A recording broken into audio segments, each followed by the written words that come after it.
नमस्कार, इन खबर में आपका स्वागत है। मैं विद्याशंकर तिवारी हूँ। तिहाड़ जेल में कई फांसियाँ दी गई है और अलग अलग कारणों से वो चर्चित रही है, जैसे रंगाबिला की फांसी, मकबूल भट्ट की फांसी। इसके अलावा जो लेटेस्ट फांसी दी गई थी, जिसको लेकर के काफ़ी डिस्प्यूट भी हुआ था, वो संसद हमले के दोषी अफजल गुरु की थी।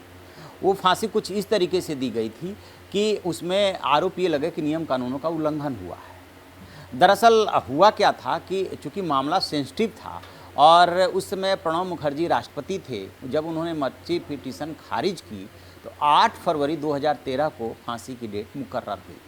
लेकिन सवाल ये उठ रहा था कि यदि 8 फरवरी को शुक्रवार पड़ रहा था, यानी कि जुम्मे की नमाज, कि जैसे ही इसको सूचित किया जाएगा, मीडिया के माध्यम से लोगों को पता चलेगा, जम्मू कश्मीर में जो है अनरेस्ट हो जाएगा।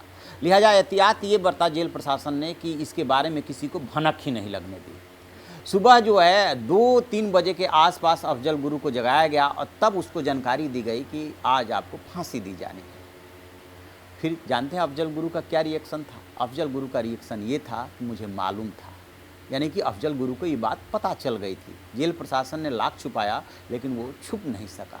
तो फिर ये हुआ कि उस समय गृह मंत्री थे सुशील कुमार शिंदे, उन्होंने मीटिंग बुलाई थी, काफ़ी उसमें डिस्कशन हुआ तो उसमें शत्रुघ्न चौहान वाले मसले में बाद में ये भी तय हुआ था, या उसके पहले भी जो परंपराएं चली आ रही थी उसके मुताबिक नियम कानून जो भी थे कि उसमें परिवार वालों को सूचना देनी पड़ती है। परिवार वालों को टाइम से सूचना नहीं दी गई थी, फिर बॉडी भी नहीं सौंपी गई थी।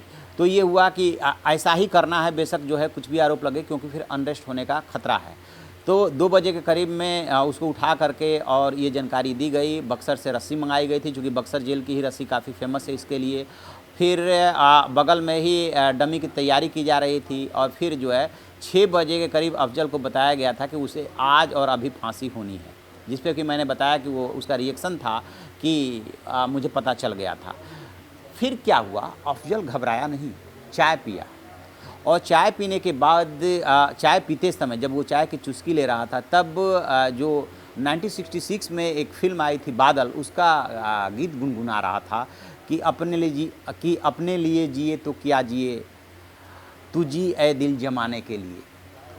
और ये फिल्म में ये संजीव कुमार ने गीत जो है जेल में गाया था, उसी को वो गुनगुना रहा था। फिर उसने एक कप और चाय की इच्छा व्यक्त की थी, बट तब तक चाय वाला चला जा चुका था और फांसी के 49 घंटे बाद जो है अफजल का पत्र उसके परिवार के पास पहुंचाया गया था। तो वही उसको लेकर के उस समय भी और बाद में भी काफ़ी डिस्प्यूट हुआ कि क्यों नहीं परिवार वालों को पहले जानकारी दी गई वगैरह वगैरह। तो दरअसल परिवार वालों को पहले इसलिए जानकारी नहीं दी गई कि ये था कि जैसे ही पता चलेगा उसके बाद से जो है फिर तो हंगामा हो जाएगा, फिर अनरेस्ट होगा, फिर अशांति बवाल, इसलिए चुपके चुपके उसको फांसी दे दी गई थी और उसको लेकर के आरोप भी लगे।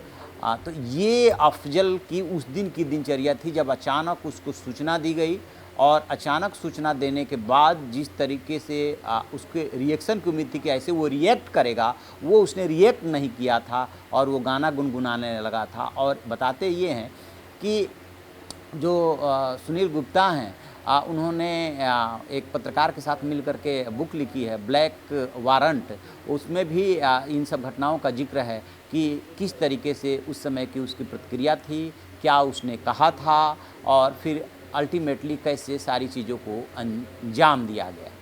तो आप ऐसी खबरों के लिए देखते रहिए हमारा डिजिटल चैनल इन खबर। Thank you. इन खबर चैनल को सब्सक्राइब करें और बेल आइकन दबाना ना भूलें